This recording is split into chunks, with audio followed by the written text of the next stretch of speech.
Good afternoon students. Hindi व्याकरण है ये, और हिंदी व्याकरण में आपका पार्ट 12 भी आ रहा है एग्ज़ाम में, पर्यायवाची शब्द।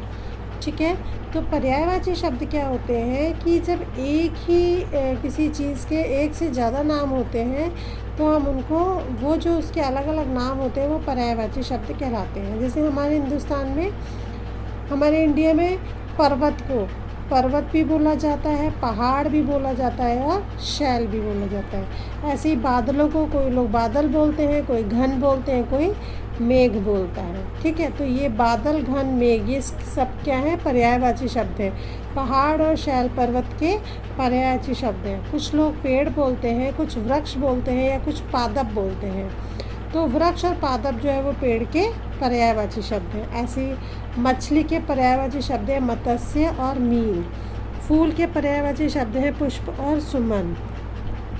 रवि के पर्यायवाची शब्द हैं सूर्य और सूरज। तो ये पर्यायवाची शब्द कहलाते हैं, या फिर इनको समानार्थी शब्द भी कहते हैं। तो जिन शब्दों के अर्थ एक समान होते हैं, यदि हम इसको पेड़ बोले, वृक्ष बोले या पादप बोले, इसका मतलब होगा ये वृक्ष या पेड़, तो उन्हें हम पर्यायवाची शब्द कहते हैं। तो ये आपको याद करना है और अपनी नोटबुक में लिखना भी है कि जिन शब्दों के अर्थ एक समान होते हैं उन्हें पर्यायवाची शब्द कहते हैं। ठीक है, अब आ जाइए आप लोग नेक्स्ट पेज पे। नेक्स्ट पेज पे बहुत सारे पर्यायवाची कुछ शब्द दिए गए हैं और उनके 3-3 पर्यायवाची शब्द दिए हैं, लेकिन आपको केवल 2-2 ही याद करने हैं। तो जिस पे मैं टिक लगा रही हूँ उसका याद करना है आपको। जैसे आँख, आँख को क्या बोलते हैं? नयन, नेत्र, दृग, चक्षु। तो आपको जो भी ईजी लगे वो आप लर्न कर लेना। उसके बाद आपको धरती का लर्न करना है, धरा, वसुधा, भू, भूमि। पक्षी का लर्न करना है, खग, पक्षी, विहग। ठीक है, पानी का लर्न करना है, जल, नीर, सलिल। इसके अलावा संसार का आपको मालूम है, दुनिया बोलते हैं जग और संसार। नाव, नौका, तरणी, डोंगी।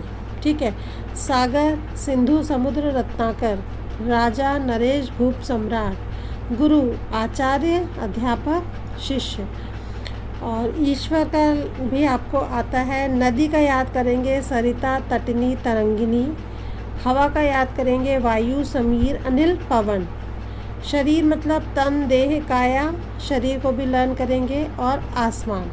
ये जिन पे मैंने टिक लगाए हैं वो सारे आप लोग अपनी नोटबुक में लिखेंगे और उनको लर्न करेंगे। ठीक है, इसके अलावा बुक में भी एक्सरसाइज है। यही सारे वर्ड्स आपको यहाँ पर दिए हुए हैं, इनके 3-3 पर्यायवाची शब्द आपको देख करके लिखने हैं। और ये एक क्वेश्चन है, पर्यायवाची शब्दों से मिलान करिए। जैसे मित्र का क्या होता है? मित्र का कौन सा होगा? दोस्त, सखा, मीत।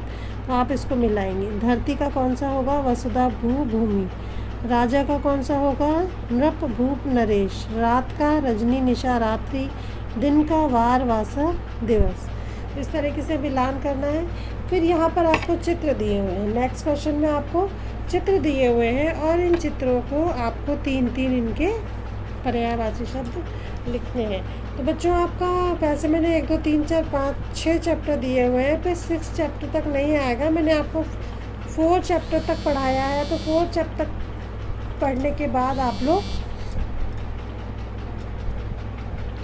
4 चैप्टर तक पढ़ने के बाद आप लोग आगे का ये चैप्टर नंबर 12 भी कर लेंगे। ठीक है, इसके नेक्स्ट पेज पे भी कुछ एक्सरसाइज है, वो आप लोग कंप्लीट करें।